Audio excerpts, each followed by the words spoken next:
Bienvenidos mis apreciados estudiantes de filosofía, esperando se encuentren bien y hayan tenido una semana de descanso y encuentro en familia. El tema que vamos a ver hoy, que corresponde al grado noveno, se titula Filosofía Clásica desde el filósofo Aristóteles. Hasta el momento nosotros ya hemos visto los inicios de la filosofía clásica con Sócrates, con Platón, y ahora vamos a ver la filosofía aristotélica.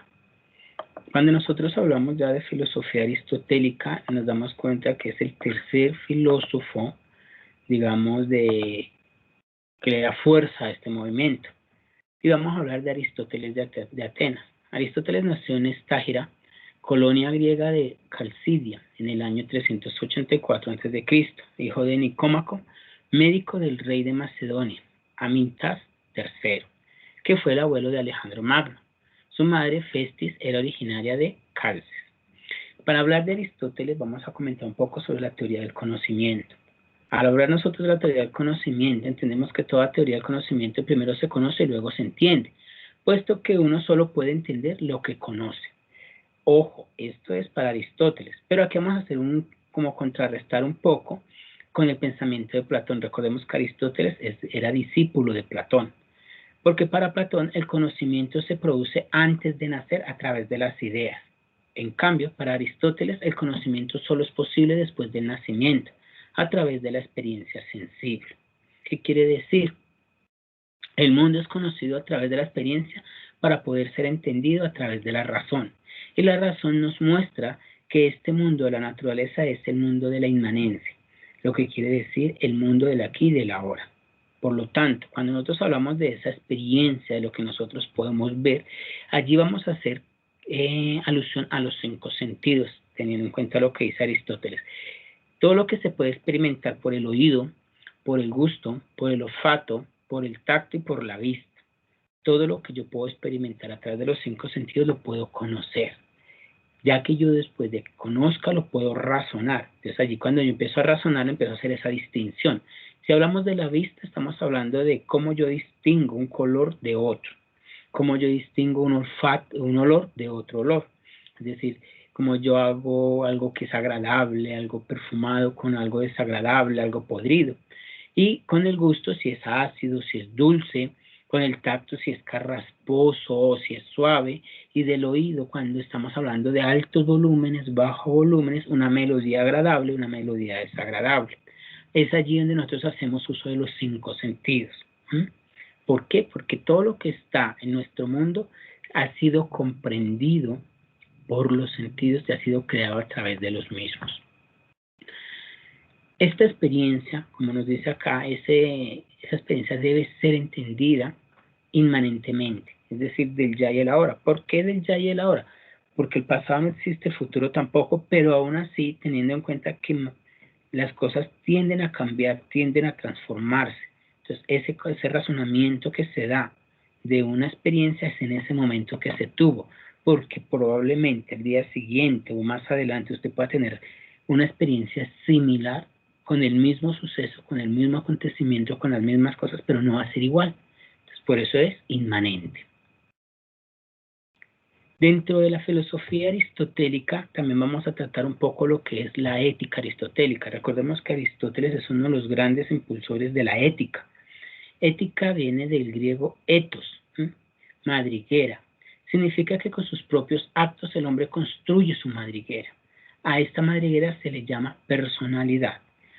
Recordamos nosotros, y hemos en algún momento visto, que la ética regula o legisla o estudia todos los comportamientos del ser humano a nivel universal. Porque recordemos que la moral lo va a hacer a nivel más comunitario, a nivel más cultural, a nivel más religioso, más cerradito. Por ello se da esa diferencia entre ética y moral. La ética estudia los comportamientos universales de conducta, universales, no de cómo es el comportamiento en Colombia, cómo es el comportamiento en Venezuela, cómo es el comportamiento en Ecuador, o cómo es el comportamiento de los de sexto, los de séptimo, los de octavo. No, es algo universal. La moral estudia las normas particulares de conducta. Ahí sí estamos hablando de cómo son aquellos comportamientos en Venezuela, cómo son aquellos comportamientos en Colombia, cómo son aquellos comportamientos en Ecuador. Esto lo podemos también asemejar como cuando hablábamos nosotros del lenguaje filosófico, decíamos que el lenguaje tiene unas palabras propias y tomábamos allí unos ejemplos que decíamos que para aquí dentro de Colombia, lo que nosotros denominamos aquí en el interior, digamos en Bogotá, la llave del agua o el grifo, ¿cierto? En algunos lugares como en Medellín le llaman la caña. Entonces, eso también va teniendo en cuenta la cultura, teniendo en cuenta la región, teniendo en cuenta el país. Esto quiere decir que la moral está dentro de la ética y que la moral no puede ir contra la ética. Es decir, que podríamos hablar de esta manera. La ética es como la mamá de la moral, ¿sí? Porque la moral se desprende de la ética. Aquí abajito nos dicen un poco que la ética estudia la moral y determina qué es lo bueno y cómo se debe actuar. Es la teoría o ciencia del comportamiento moral. Ojo, ¿sí? La grande es como de lo macro a lo micro. Y la moral es un conjunto de normas, de conductas y de conducta y convivencia íntimamente ligada a la ética, ¿sí? O sea, están en constante comunicación. Si nosotros veíamos anteriormente que hablábamos sobre precisamente el comportamiento o la formación de la personalidad, aquí vamos a hablar sobre ese proceso de desarrollo de la personalidad. La personalidad es la manera de ser de cada uno para alcanzar la felicidad.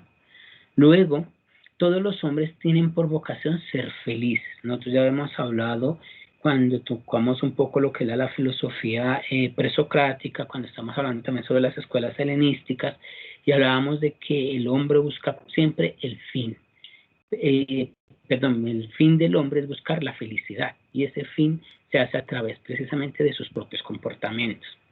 De esto se establecen los siguientes pasos. Entonces, primero tenemos que tener en cuenta los actos, que estos actos pueden ser de dos clases, buenos o malos, ¿sí? Los actos en toda expresión es toda expresión de la voluntad, es decir, yo decido cómo actúo o cómo me comporto, yo decido qué hago o yo decido qué no hago. Acto bueno es lo que responde a lo que manda la razón. Y acto malo es lo que va contra la razón. ¿Qué quiere decir? Aunque usted decida qué quiere hacer, si es bueno o malo, solamente lo bueno es lo que va con la razón, porque la razón nos va a llevar siempre a buscar la felicidad y lo malo nos va a llevar siempre a alejarnos de la felicidad. Lo que el hombre razona es para el bien del hombre. Lo que el hombre explica es buscando su bienestar. Después de los actos vendrían lo que son los hábitos. Pueden ser de dos clases, virtud o vicio. Entonces, los hábitos son una tendencia permanente de la voluntad, ojo, permanente, constante, ¿sí?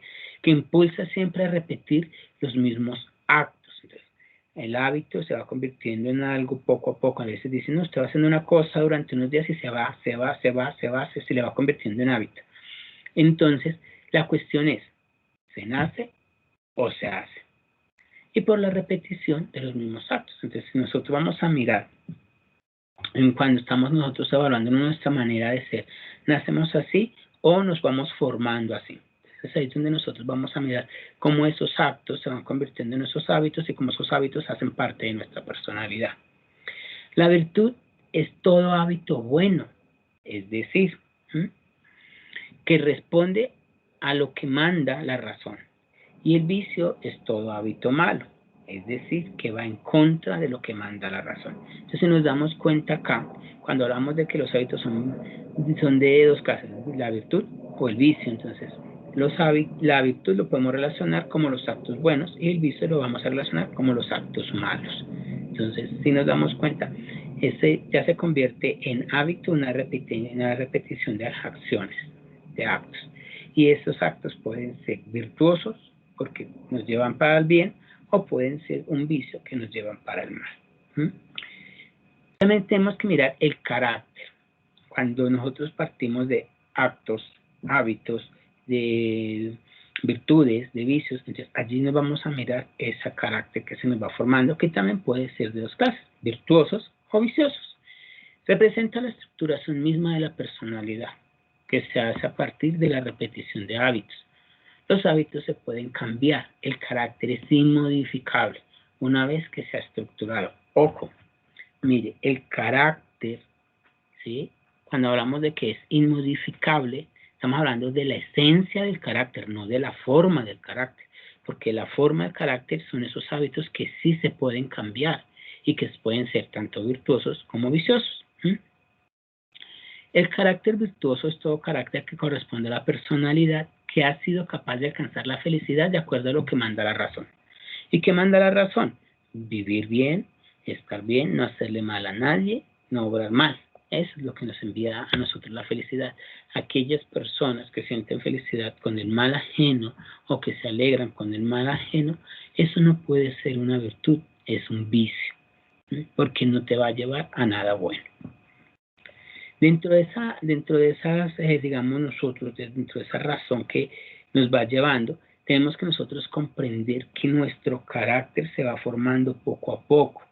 Y así como nosotros estábamos viendo el pensamiento aristotélico, y estábamos nosotros reflexionando ese pensamiento aristotélico, cuando decíamos que se razona lo que se conoce, y que lo que se conoce se da a partir de la experiencia, y que esa experiencia se da a través de los sentidos, es cuando nosotros también decimos que nuestra manera de ser se va dando a medida de nuestras propias experiencias.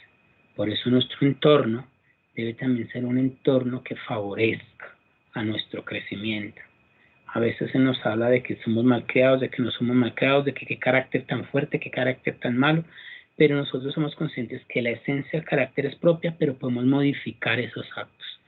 Entonces, ese carácter se modifica en la medida de que nosotros sabemos qué actos me van a ayudar y qué actos no me van a ayudar, qué hábitos me van a ayudar y qué hábitos no me van a ayudar, cuando son virtuosos, cuando son viciosos. ¿Listo? Entonces, compañeros, espero que les haya servido el tema del día de hoy. La idea es que ustedes lo profundicen. Si tienen dudas e inquietudes, lo vamos a solucionar en los próximos encuentros, y tengan presente que este video les va a ser muy útil para el momento en que ustedes tengan el trabajo final, que es una sustentación oral. Muchas gracias y que tengan todos ustedes una excelente semana y un excelente día. Muchas gracias.